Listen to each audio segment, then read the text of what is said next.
Chapter 8. The Duel Between the Professor and the Poet. At precisely the time when Stjopa lost consciousness in Yalta, that is to say, around 11:30 a.m., Ivan Nikolaevich Bezdomny regained it as he awakened from a long, deep sleep. He spent some time trying to figure out how he had ended up in this unfamiliar room with white walls, an amazing night table made out of bright metal, and a white window shade that was keeping out the sun. Ivan shook his head, realized that it did not ache anymore, and remembered that he was in a hospital. This in turn brought back the memory of Berlioz's death, but today Ivan was not as strongly affected by it. After a good night's sleep, Ivan Nikolaevich was calmer and had begun to think more clearly. He lay motionless for a while on his immaculate, soft, comfortable, spring-cushioned bed, and then noticed the bell button by his side. Due to his habit of touching things on impulse, Ivan pressed it. He expected to hear something ring or to have someone appear after he pressed the button, but something quite different happened. At the foot of Ivan's bed, a frosted glass cylinder lit up that said, "Drink." After staying put for a while, the cylinder began to turn until the word "nurse" appeared. It goes without saying that the ingenious cylinder made quite an impression on Ivan. The word "nurse" was replaced by "call the doctor." Murmured Ivan, not knowing what else to do with the cylinder, but then he had a stroke of luck. He pressed the button a second time at the word "doctor's assistant." The cylinder rang softly in reply, stopped, and then went blank. A stout, kind-looking woman in a clean white robe came into the room and said to Ivan, "Good morning." Ivan did not answer because he considered the greeting inappropriate under the circumstances. They had, in fact, put a perfectly sane man in the hospital, and yet were still pretending that it was the right thing to do. Meanwhile, without changing her kindly expression, the woman pressed the button once to raise the shade, and the sun streamed into the room through a light, widely spaced grille that extended down to the very floor. Beyond the grille there was a balcony, and beyond that, the banks of a winding river with a cheery pine forest on its opposite shore. "Time for your bath," said the woman invitingly, and beneath her hands the interior wall moved aside, revealing a bath compartment and a splendidly equipped bathroom and lavatory. Although Ivan had resolved not to talk to the woman, he broke down when he saw the water rushing into the bathtub from the gleaming tap, and said, ironically, My, just like at the Metropole."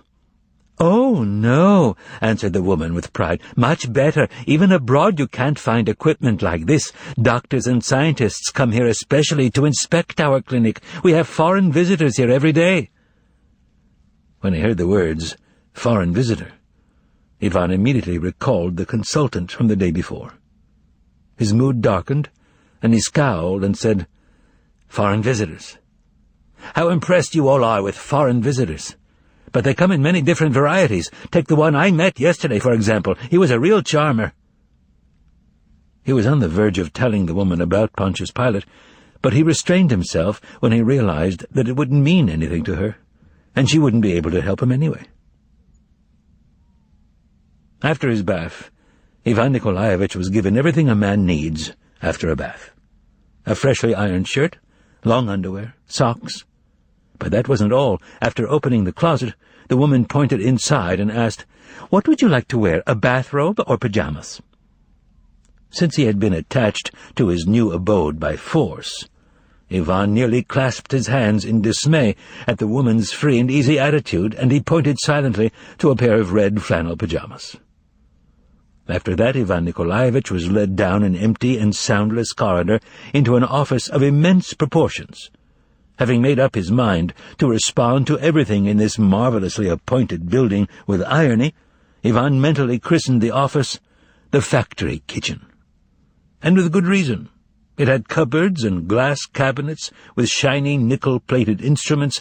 There were chairs of unusually complex construction, pot-bellied lamps with gleaming shades, a multitude of vials and gas burners and electric wires, and gadgets that would mystify absolutely anyone. In the office, Ivan was attended to by 3 people, 2 women and 1 man, all wearing white.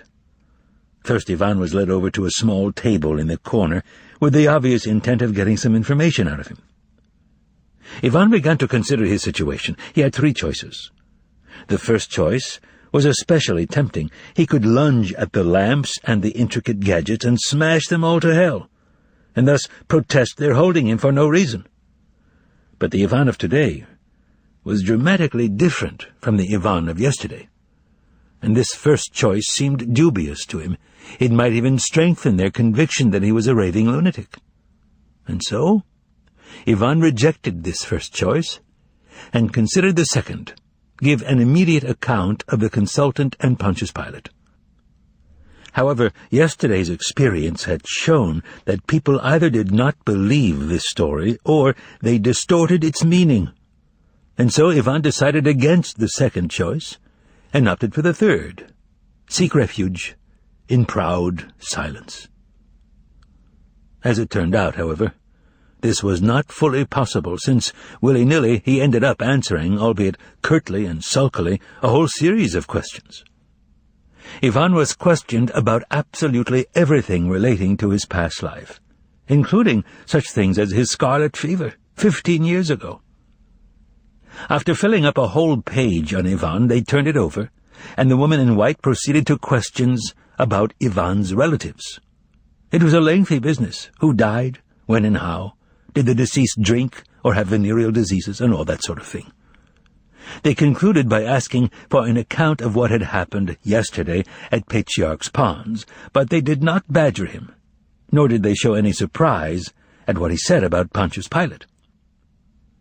At this point, the woman turned Ivan over to the man, and he took Ivan through another kind of exam altogether and asked him no questions at all.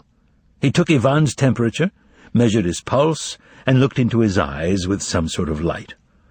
Then another woman came to assist the man, and they injected something painlessly into Ivan's back, made tracings on his chest with the handle of a small mallet, tapped his knees so that his legs jerked up, pricked his finger and took some blood, stuck a needle into the crook of his arm, and put rubber bracelets on his arms. Ivan just smiled bitterly to himself and reflected on the stupidity and grotesqueness of it all. Imagine, he had just wanted to warn everybody about how dangerous the foreign consultant was, and try to catch him, and the only thing he had accomplished was to end up in some mysterious office where he had to tell a lot of rubbish about his uncle Fyodor, who had been a chronic drunk in Vologda. Intolerable stupidity. Finally, they let Ivan go. He was taken back to his room, where he was given a cup of coffee, 2 soft-boiled eggs, and white bread and butter. After he had eaten and drunk everything, Ivan decided to wait for one of the top brass of the establishment to show up, who would finally listen to him and treat him fairly. And show up he did, very shortly after Ivan's breakfast. Suddenly the door opened, and in walked a bunch of people in white coats. At the head of them all came a man of 45 or so, who was as cleanly shaven as an actor, and had pleasant but very penetrating eyes and a polite manner. The entire entourage showed him attention and respect, and his entrance was therefore a very solemn affair. Just like Pontius Pilate, thought Ivan. Yes, this was unquestionably the headman. He sat down on a stool, while all the others remained standing. Dr. Stravinsky, the seated man introduced himself to Ivan, and looked amiably at him. Here Alexander Nikolaevich, someone with a neatly trimmed goatee, said softly, and handed the headman Ivan's sheet, which was covered with writing on both sides. They've put together a whole case, thought Ivan. The headman cast an experienced eye over the sheet of paper, mumbling, and exchanging some words in a little-known language with the people around him. And he even speaks Latin, just like Pilate, thought Ivan sadly. Here, one word made him shudder, and that was the word schizophrenia, which had alas been uttered yesterday by the damned foreigner at Patriarch's Ponds, and was repeated here today by Professor Stravinsky. And he knew that, too. Ivan thought anxiously. The headman had obviously made it a policy to agree with and be delighted by everything the people around him said, and to express his delight with the words, "Splendid, splendid." "Splendid," said Stravinsky, returning the sheet to someone and addressing Ivan. "You are a poet?" "Yes, a poet," replied Ivan gloomily, and for the first time he felt a sudden and inexplicable aversion to poetry, and the poems of his which came to mind seemed somehow distasteful. Wrinkling his face, Ivan responded by asking Stravinsky, "And you are a professor?" To this, Stravinsky gave an obligingly polite nod. "And are you the person in charge here?" Ivan continued. Stravinsky nodded again. "I must speak with you," said Ivan Nikolaevich in a meaningful way. "That's why I'm here," replied Stravinsky. "This is the situation," began Ivan, feeling that his hour had come. "They've decided that I'm crazy, and no one wants to listen to me." "Oh, no, we'll give you our full attention," said Stravinsky earnestly and soothingly, "and we certainly won't let anyone say you're crazy. Then, listen, yesterday evening, at Patriarch's Ponds, I met a mysterious person, perhaps a foreigner, perhaps not, who knew about Berlioz's death before it happened, and who knew Pontius Pilate personally." The entourage listened to the poet in silence, without moving a muscle. "Pilate?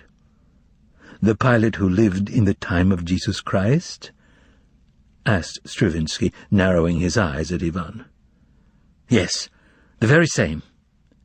"I see," said Stravinsky. "And this Berlioz was killed under a streetcar?"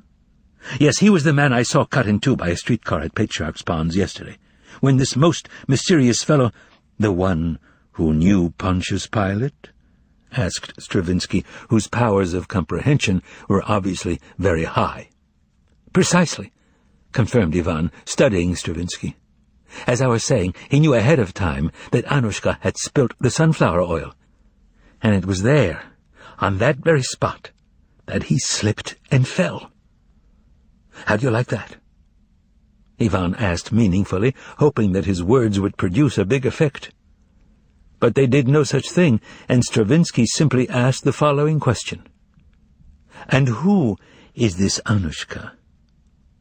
This question disconcerted Ivan somewhat, and he grimaced. "Anushka is of no importance in this matter," he said nervously. "The devil knows who she is. Just some foolish woman from Sadovaya Street. Don't you understand? The important thing is that he knew in advance about the sunflower oil. Do you understand me?"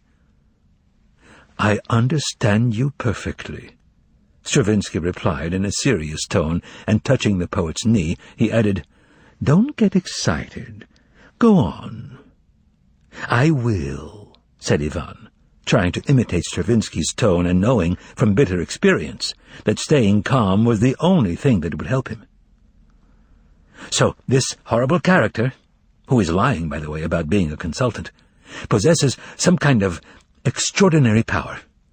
For example, if you chase him, you can't ever catch him.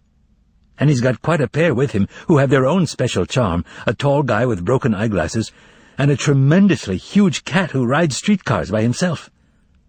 What's more," Ivan spoke with greater fervor and conviction when no one was interrupting him, "he was on Pontius Pilate's balcony himself, no doubt about it. What do you make of that, huh? He should be arrested right away, or else he'll cause indescribable harm." "So you are trying to have him arrested? Have I understood you correctly?" asked Stravinsky. "He's clever," thought Ivan. "You have to admit there are some smart people even among the intelligentsia. No denying that." And he replied, "Absolutely correctly. Judge for yourself, what else is there to do? But meanwhile, they're holding me here by force, shining lights in my eyes, washing me in tubs, and asking me questions about my Uncle Fyodor. And he's been dead for years. I demand to be released immediately." "Well, splendid, splendid," replied Stravinsky. "It's all clear now, and really, what sense is there in keeping a sane man in the hospital? So I'll release you immediately if you tell me you're normal. You don't have to prove it, just say it. So then, Are you normal?" There was complete silence. The fat woman who had taken care of Ivan that morning looked at the professor with pious respect, and again Ivan thought, very clever. The professor's offer was very attractive, but before answering Ivan thought very hard, wrinkled his brow, and finally said firmly, "Yes, I am normal." "Well, that's splendid," Stravinsky exclaimed with relief. "And if you are, let's reason this out logically. Take yesterday, for example." At this point he turned and was immediately handed Ivan's sheet. "While trying to find a stranger who told you he was an acquaintance of Pontius Pilate, you did the following." Here Stravinsky began bending his long fingers, looking first at the chart, then at Ivan. "You hung an icon on your chest. Is that right?" "Yes," Ivan agreed sullenly. "You fell off a fence and hurt your face. Right? Appeared at a restaurant with a lighted candle in your hand, wearing only underwear, and then hit one of the people in the restaurant. You were tied up and brought here. Once you got here, you called the police and asked them to send machine guns.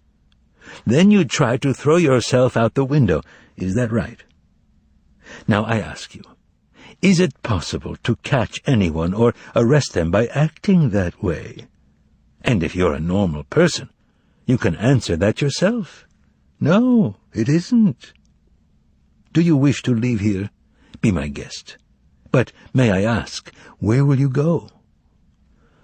"To the police, of course," replied Ivan, but not so firmly as before, and losing his composure a bit beneath the professor's gaze.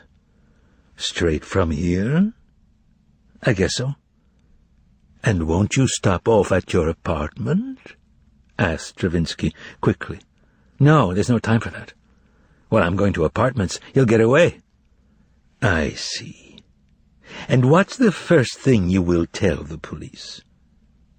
"About Pontius Pilate," answered Ivan Nikolaevich, and his eyes clouded over. "Well, a splendid idea," exclaimed Stravinsky agreeably, and turning to the fellow with the goatee, he gave the order, "Fyodor Vassilievich, please issue a release for Citizen Bezdomny so that he can return to the city.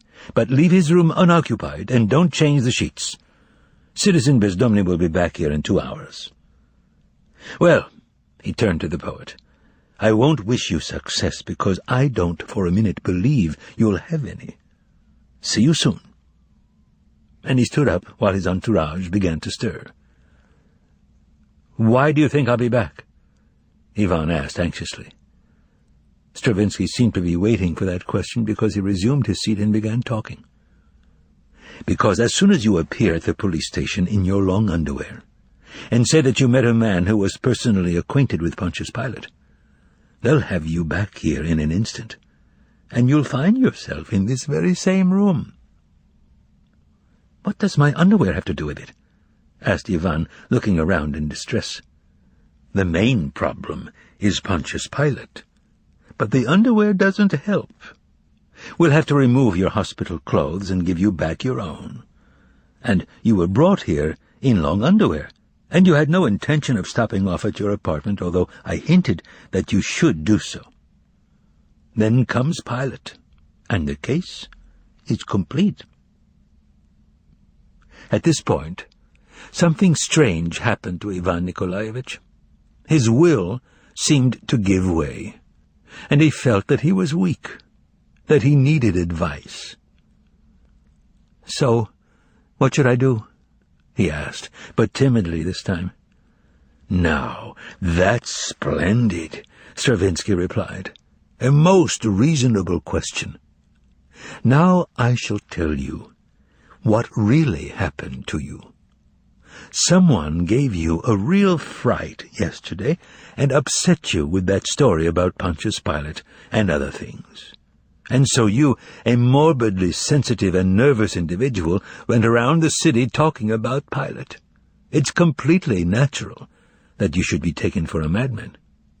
Only one thing can save you now, and that's complete rest. You definitely need to stay here." "But he has to be caught," exclaimed Ivan imploringly. "Fine, but why do you have to run after him yourself? Write down all your suspicions and accusations against this man on a piece of paper. There's nothing simpler than to send your statement to the proper authorities, and if, as you claim, we are dealing with a criminal, that will soon be apparent. But there's one condition. Don't overstrain yourself, and try to think less about Pontius Pilate. All sorts of stories can be told. Not all of them have to be believed." "I understand," Ivan announced decisively. "Please give me some paper and a pen." "Give him some paper and a short pencil," was Stravinsky's order to the fat woman, and to Ivan he said this: "I advise you not to write today." No, it has to be today, absolutely today," Ivan squealed in agitation. "Well, all right, only don't overtire your brain. If it doesn't work out today, it will tomorrow." "He'll escape!" "Oh, no," Stravinsky retorted confidently. "He won't go anywhere, I assure you. And remember that here we shall assist you in every way that we can, and without that, nothing you do will work out." "Do you hear me?" Stravinsky asked abruptly, lending special significance to his words and grabbing hold of both Ivan Nikolaevitch's hands. As he held them in his own, he stared long and intensely into Ivan's eyes and repeated, "You'll be helped here. Do you hear me? You'll be helped here. You'll get relief. It's quiet here. Everything is peaceful. You'll be helped here." Ivan Nikolaevich unexpectedly yawned, and his expression softened. Yes, he said quietly. "Now that's splendid," concluded Stravinsky in his usual fashion, and got up. "Goodbye." He shook Ivan's hand, and as he was walking out of the room he turned to the man with the goatee and said, "Yes, and try oxygen and baths." A few moments later Ivan was alone, without Stravinsky or his entourage. Beyond the window grill, the joyous and vernal wood on the opposite bank looked radiant, and nearer by, the river sparkled in the noonday sun.